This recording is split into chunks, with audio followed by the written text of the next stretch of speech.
káàbọ̀ sórí Anike Versatile TV.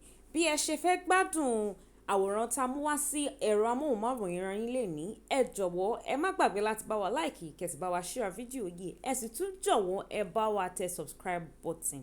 Inú wa dùn bí ẹ ṣe ń tẹ̀, bẹ́ẹ̀ sì ni a mọ̀ lóore o.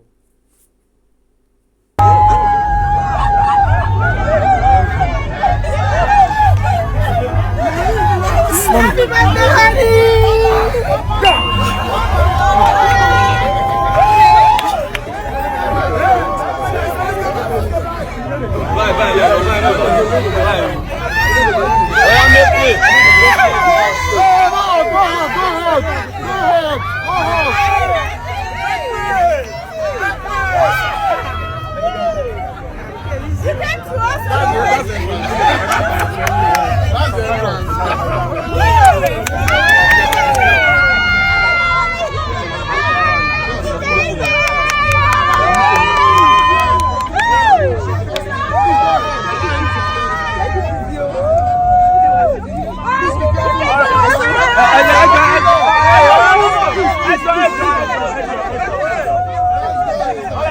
Let's move back,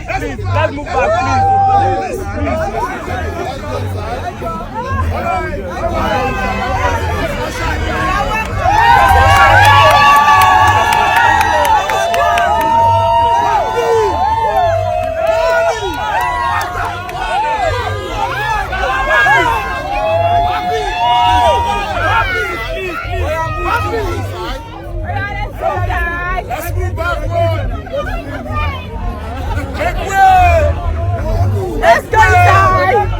Happy birthday! Happy birthday! Make way, please! Make way! Happy birthday! Happy enjoy! Make way, please!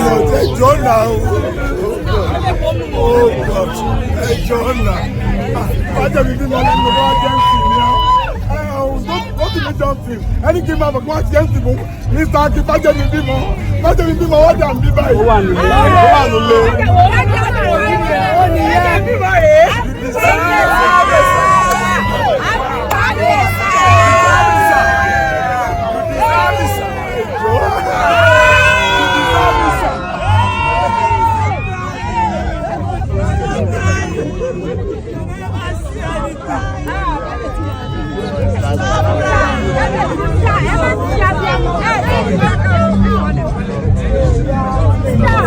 Police, stand up, we love you. We love you. We love you. We love you. Happy birthday.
Only license.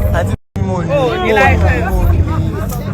I love my you, sister. man. Thank you so much. Good to see you again, sis.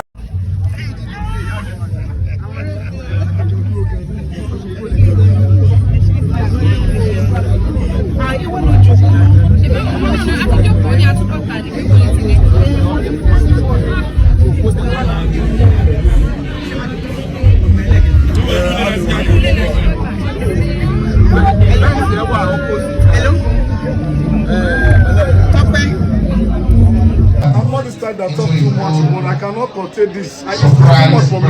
You said I come and perform. You paid me to come and perform. You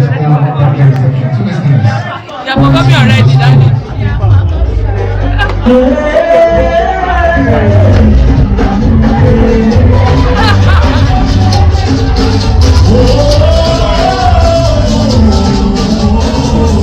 Sorry, hello.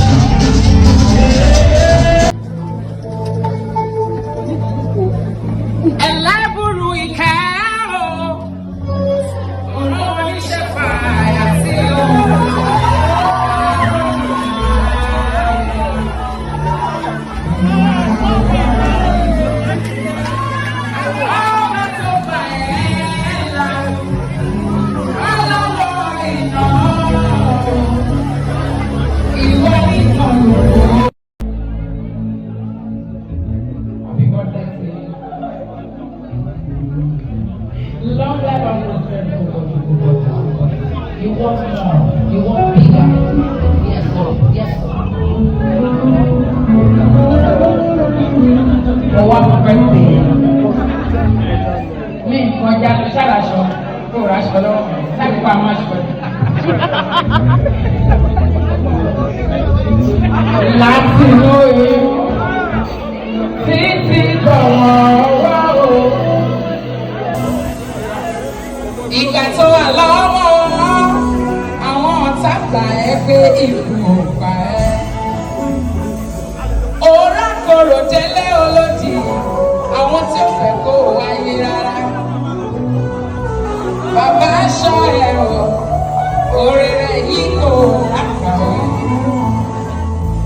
Láti àkòrò títí dàwọn irinṣẹ́ òun ló ṣá ẹ̀ o. Òfin wá dàgbà lágbà. Ìgbà tí mo rò ó, iṣẹ́ ìyanu Ọlọ́run láyé Ayọ̀ Ajewole. Mo wá rí i pé ó ga òun pọ̀. Ìgbà tí mo rò, iṣẹ́ ìyanu rẹ̀ láyé mi. Mo rí i pé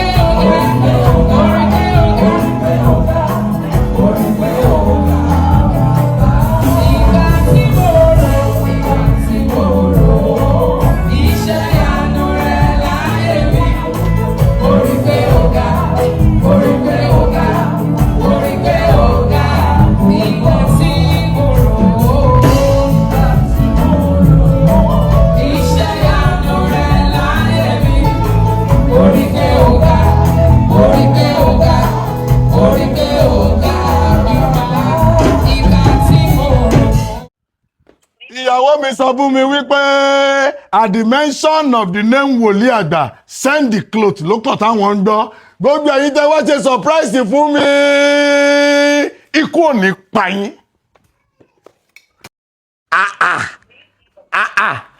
Màmá Bola Are Yinka Ayefele Tope Alabi Pope Alabi Apeke Muyiwa Ademola Kamo State Kenny Black T-Pumpy Mr. Johnson Furniture Network Cooperative méjì Femi Adebayo Sikiratu Sindodo surprise ẹ wọlé lọ́wọ́ ẹgbẹ́nu Sikiratu Sindodo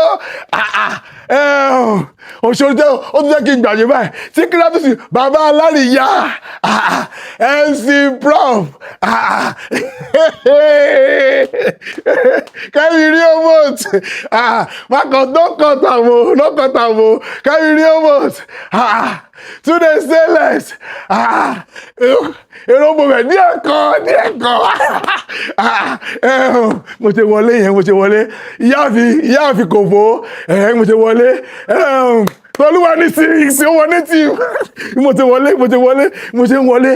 ń wọlé bọ́sẹ̀ tún pa mo rí ẹ́sẹ̀ jẹ́kẹ̀lé ó gbé ọ̀kadà dé ní mo ṣe Pastor Elifiu Professor Miye yes what's that Adébọ̀dù twins yes Femi Sola ọbàjàsá ṣeun mo ṣe wọlé mo ṣe sunkún ta ló wá nù mí lójú yẹn náà o lórúkọ bọ́ yìí àná yẹn tá Shotayo oh my God. What was that? Okim Global, what was that? Yeah! Well, I'm on a church you are. So today in Gladness Church here, Mumbo. Now, Rotimi Johnson, àti Fresh to Go, Bakilula, Dexterity, Mumbo. Rotimi Johnson, RJ, àti Dexterity, Mumbo. You walk and pariwo, please keep a proper distance. Èmi ni mo install USB. Ṣílẹ̀kùn, open lazabi and close lebar.